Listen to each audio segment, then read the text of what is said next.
You told yourself this would be the one. The morning routine, the workout plan, the reading habit, the clean desk by Friday. You made it through the first week, maybe even the second. And then one morning you woke up and it was just gone.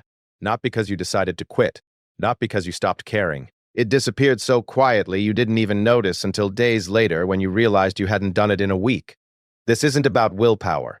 It's not about discipline or motivation or how badly you wanted it. What you're experiencing is something far more specific, and once you understand it, a lot of your past attempts start to make sense in a way that's almost unsettling. Because the problem isn't that you're weak. The problem is that you were never actually building a habit in the first place.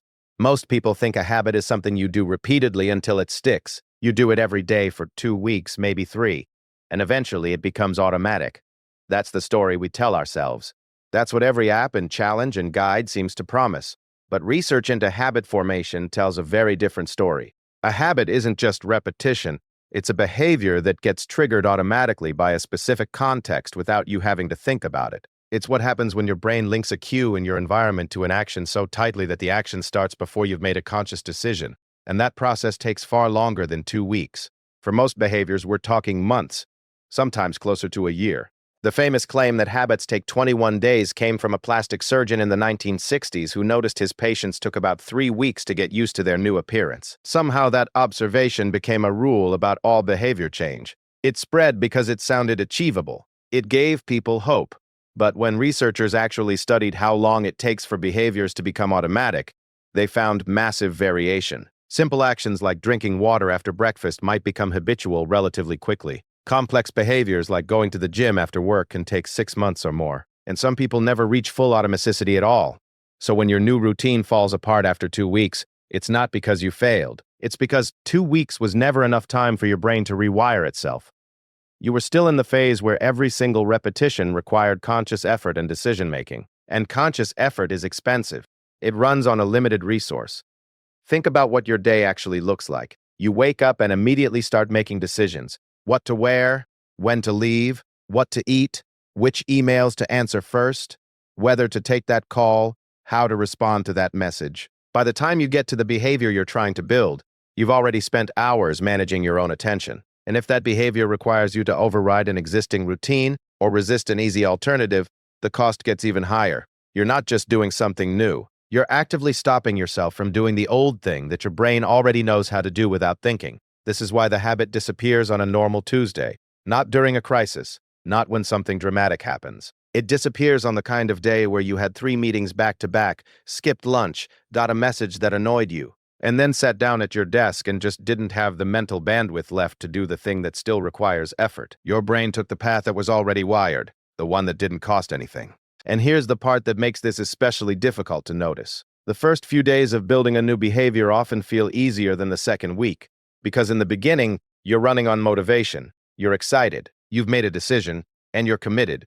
But motivation is front-loaded. It's highest right after you decide to change, and it decays naturally over time. By the end of week 2, the excitement is gone, but the behavior still isn't automatic. You're in the gap, the place where it still takes effort, but you no longer have the emotional fuel that was covering that cost. This is the point where most attempts collapse. Not because of a character flaw, because you've hit the exact phase where the behavior is hardest to maintain and your brain hasn't yet learned to do it without you. The environment matters more than you think. If you're trying to build a habit, your brain is looking for a consistent cue, a specific trigger that says it's time to do this thing. But most people don't set up their environment that way. They rely on remembering, on deciding in the moment, on feeling like it. And that's not how automaticity works. Automaticity requires the same context showing up in the same way at the same time until your brain stops needing you to notice it consciously. If you're trying to work out after getting home, but sometimes you get home at 5 and sometimes at 8, and sometimes you go straight to the couch and sometimes you change clothes first, your brain has no stable cue to latch onto. Every time is a new decision, and decisions are fragile. The behaviors that actually stick are the ones tied to something that already happens, not something you have to remember. Something that's already part of the structure of your day, after you brush your teeth, when you sit down at your desk, right before you make coffee.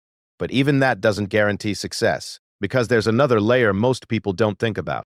You can do something every day for 2 weeks and still not be building a habit if you're doing it differently each time. If the context keeps shifting, if you're changing the time, the location, the sequence, your brain doesn't see that as one repeating pattern, It sees it as a series of separate events. This is why the same behavior can feel automatic in one situation and completely unnatural in another.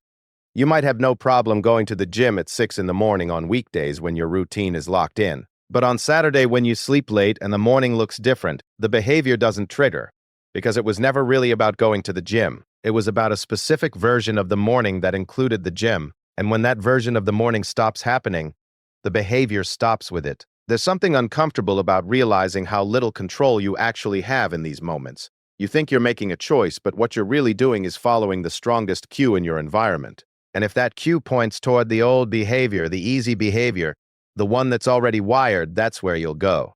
Not because you're lazy, because your brain is doing exactly what it evolved to do. Conserve energy, reduce load, automate anything it can so you have resources left for actual threats and decisions that matter. The problem is that your brain can't tell the difference between a behavior that's good for you long-term and one that just feels easier right now.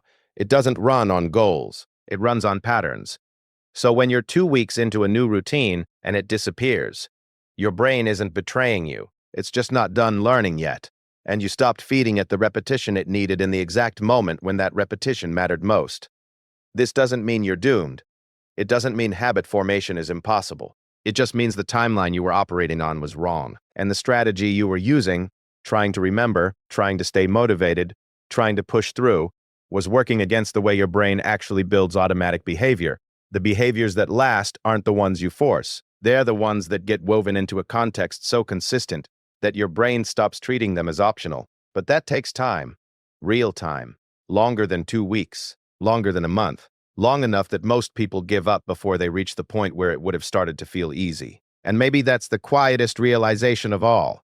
The reason most of your habits disappeared isn't because you weren't capable. It's because you were running a race you didn't know the length of. And you stopped right before the finish line, thinking you'd already lost.